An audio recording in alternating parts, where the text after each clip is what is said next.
After 17 years of loyal service, I found myself standing in the parking lot of a building I'd come to know better than my own home.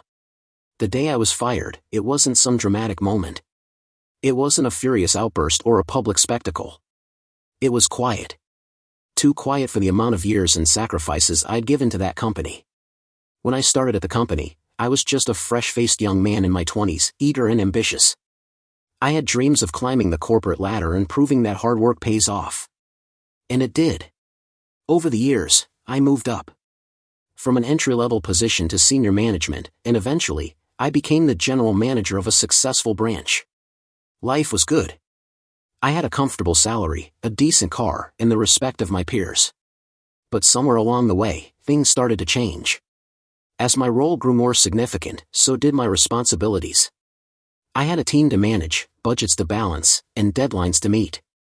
I took it all on, and I gave it my best. In return, I was rewarded. Raises, bonuses, and even the occasional company trip for recognition. The job was tough, but I loved it. It felt like all my hard work had culminated in the position I had earned. But then there was a shift in the company. The higher-ups, particularly the owners, seemed to become more distant. They were no longer as focused on the daily operations as they had been in the past. Everything seemed to change overnight. Instead of the tight-knit environment I was used to, the company became cold, detached, and profit-driven. It started with small changes. A new policy here, a minor reorganization there. At first, it didn't seem like much. But as time passed, I noticed a shift in how people were treated, how employees were viewed not as people, but as numbers. The company's goals had changed from delivering quality service to maximizing profits, and that's when I began to feel the first pangs of discomfort. I was always the kind of manager who believed in supporting my team, giving them the resources they needed, and making sure they felt valued. But that philosophy began to clash with the new company direction. More often than not, I found myself fighting to maintain my team's morale while being told by the owners to cut costs. I pushed back, but I knew the moment I stopped, my position would be threatened. One particular Monday, I had a meeting with my direct supervisor, the chief operations officer, who had recently become a different person, distant, cold, and far less interested in the day-to-day operations. We sat down in the conference room, and he started with pleasantries, but there was a distinct discomfort in his tone. "Listen, we've been evaluating the company's performance, and we're looking at the budget," he said, looking at me over his glasses. "The reality is, your salary and bonuses have been escalating, and it's starting to look like a problem." I felt a knot form in my stomach. "What do you mean?" I asked, confused. "Your compensation," he continued, his voice steady but with an undercurrent of something cold. "It's high. Too high for your role, according to some recent projections. We've decided to make some changes. We're going to restructure the compensation for senior management across the board. I'm afraid that's going to include you." I blinked in disbelief. "Are you suggesting a pay cut?" "Not just a pay cut," he said, leaning back in his chair. "We're letting you go." The words hit me like a punch to the gut. Letting me go? After 17 years of service, it had come to this? I tried to process what he was saying. This was absurd. I had been with the company for so long, worked my way up, dedicated my life to the success of this organization, and now they were just going to throw me out because of my pay. How did we get here? I tried to fight it. "You can't be serious," I said, my voice shaking slightly. "I've been here for nearly 2 decades. I've helped this company grow. You can't just fire me over something like my compensation. There has to be some mistake." But he didn't seem fazed by my protest. He was cold, clinical, as if reading from a script. "It's not personal," he said. "This is about the bottom line. And right now, you're just too expensive for the company." The room seemed to close in on me. I wanted to say more, to fight for my position, but deep down, I knew it was useless. The decision had already been made. I was a number on a spreadsheet. And in their eyes, I was just too much. "I understand this is difficult," he said, as if trying to soften the blow. "We'll give you a severance package, of course. And we'll help with the transition, but that's it?" I interrupted. "That's all I get after 17 years of giving my heart and soul to this company? A severance package and some transition help?" He didn't answer. The rest of the meeting passed in a blur. I don't remember much of what was said. I just remember sitting there, numb, as he outlined the details of my termination. I signed the papers he handed me, but my mind was elsewhere. After the meeting, I packed up my desk. The office that had been my second home for nearly 2 decades now felt foreign, empty. As I grabbed my belongings, I couldn't shake the feeling of betrayal. How could they do this to me? After everything? I had sacrificed so much. I had put in long hours, taken on extra work, and given my best. And now, I was being discarded like I was nothing. I walked out of the building that day, my head swirling with confusion, anger, and disbelief. The sun was too bright, the air too warm. Everything felt wrong. I had been fired, not because I wasn't doing my job, but because I was too expensive. It was that simple. 17 years reduced to a single line item on a spreadsheet. As I sat in my car, I realized something. I wasn't going to let this slide. I wasn't going to just walk away quietly and accept what had happened. No, I was going to make sure they regretted this. They were going to see just how much they had underestimated me. The thought of getting even filled me with a quiet kind of rage. I wasn't going to be their victim. No, next Monday would be a fun one. I was going to take back what was mine, and they wouldn't even see it coming. The drive home was a blur. My mind raced with 1,000 thoughts, none of them making much sense. I kept replaying the conversation with my former boss in my head. The more I thought about it, the angrier I became. How could they do this to me? 17 years of blood, sweat, and sacrifice, and this was my reward? A cold, impersonal firing for something I had no control over? By the time I arrived home, my anger had shifted into something else, determination. I wasn't going to let this end like this. No way. I had worked too hard, built too much, to just walk away quietly. I had been their general manager, and they had treated me like a disposable cog in their corporate machine. It wasn't just about the money. It was about respect, about fairness. And right now, I felt none of it. I spent the evening brooding, staring at my computer screen, aimlessly scrolling through emails. But in the back of my mind, something was growing. A plan. I wasn't just going to accept their decision. I was going to turn the tables on them. They had fired me for being too expensive, but they hadn't realized one thing: I knew too much. I knew the company's inner workings better than anyone. I knew their vulnerabilities. Their secrets. And I was going to use that knowledge to my advantage. The following morning, I woke up with a new sense of purpose. I had the entire weekend to think things over, to strategize. I wasn't going to just slink away into obscurity. No, I was going to make a statement. And more importantly, I was going to make sure they regretted their decision. I started to put together a list of everything I knew about the company. I had access to sensitive information, company reports, client lists, financial documents, and internal communications. I had been in charge of multiple projects and had built relationships with key clients. Over the years, I had also been part of countless meetings where the real, unspoken truths about the company came to light. I knew where the skeletons were buried, and I wasn't afraid to dig them up. I started drafting a plan. My first move would be to contact some of the clients I had worked closely with. I would let them know about the shakeup at the company and what was really happening behind closed doors. I wasn't going to badmouth the company, but I was going to provide them with a glimpse of the corporate dysfunction that had been brewing for months.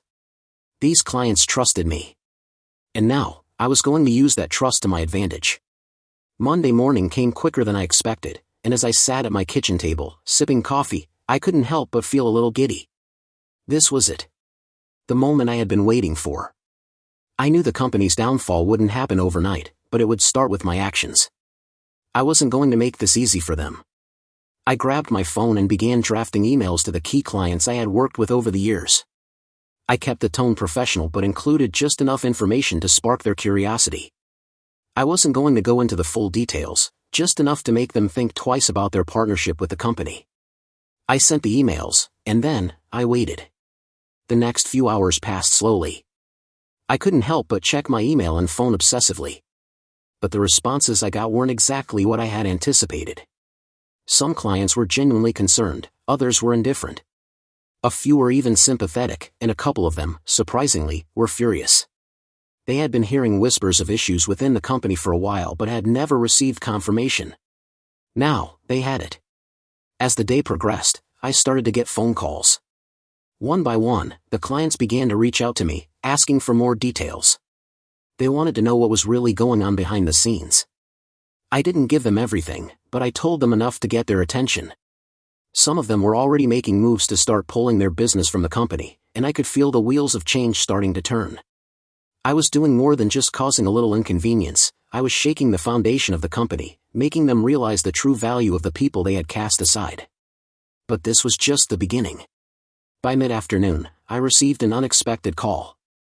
It was from my former boss, the chief operations officer.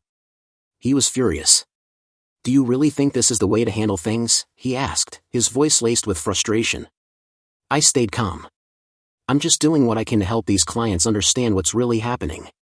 They deserve to know the truth." "You're making a huge mistake," he warned. "You don't know what you're doing. You think this is going to help you, but you're just hurting yourself." I wasn't intimidated. "I'm not hurting anyone but the company. And trust me, I think they've done enough to hurt me." He sighed. "You're going to regret this." "I'm already regretting the years I spent with you," I replied coldly before hanging up the phone. Later that evening, I went out for a walk to clear my head. I had no idea what kind of impact my actions would have, but it felt good to finally be in control. I had been on the receiving end of so much corporate nonsense for so long, and now it was my turn to turn the tables. I knew I couldn't bring down the company in one day, but I was going to start a chain reaction that would ripple through their boardroom, making them realize the value of what they had lost. Monday wasn't over, but already, the company was starting to feel the pressure. And it was only the beginning. As the week progressed, I knew things would get even more interesting. As the week unfolded, the effects of my actions became undeniable. Clients began pulling back from the company, some even severing their relationships altogether. It was a domino effect, and it had all started with a few well-placed emails and phone calls. But I knew that the true impact wouldn't be felt immediately. It was going to take time. Days later, I received another call from my former boss. This time, his tone had changed. It wasn't the angry, condescending voice I had heard earlier in the week. It was quieter, more reserved. "Listen," he began, "I think we need to talk. This situation is getting out of hand." I felt a small surge of satisfaction. The company, which had once seemed so untouchable, was now in full damage control mode. "I'm all ears," I replied. He explained that the board was starting to take notice. They had received complaints from some of their largest clients, and they were losing money at a rapid pace. There were rumors that key accounts were already in talks with competitors. The company was scrambling, and the cracks were starting to show. The more we talked, the more I realized just how vulnerable the company really was. Their decisions, their arrogance, had all led to this point. It wasn't just about me anymore, it was about a larger issue within the company. They had grown complacent, and now it was biting them in the form of lost business, tarnished reputations, and a public relations nightmare. "I hope you're happy with yourself," my former boss said, his voice tinged with resentment. I didn't respond immediately. Instead, I thought about everything I had been through, the years I had spent dedicating myself to their vision, and how easily they had discarded me once I became a liability. For the first time in a long while, I didn't feel guilty. I had done what I had to do, and I wasn't going to apologize for it. "I'm happy enough," I finally replied, "and I'm sure the clients will be too." We ended the call, and I sat back in my chair, taking in the reality of what I had just done. I had caused them pain, sure, but it wasn't mindless revenge. It was justice. It was making them realize just how much they had taken for granted. The following days brought more phone calls, more emails, and more fallout. The company continued to lose clients, and the pressure on the management team mounted. The phone rang incessantly with angry calls from partners, vendors, and even other employees who had heard about my actions and were beginning to question the company's leadership. A week after the firing, I received an unexpected offer. It was a lucrative position at a competitor. The irony wasn't lost on me. This was the company I had helped build for so many years, and now, I was being offered a job by one of their rivals. I chuckled to myself as I read the email. It seemed that my actions had sent a clear message to the industry. I wasn't someone to be taken lightly. I accepted the offer without hesitation, and just like that, I was starting fresh. I wasn't looking for revenge anymore. What I had done had already been done. But now, I was moving forward, focusing on my future. The truth was, I was better off without the toxic environment that had once been my career.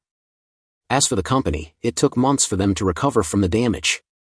The board tried to do damage control, offering apologies and making promises, but it was too little, too late. The foundation had already been cracked, and the trust had been broken.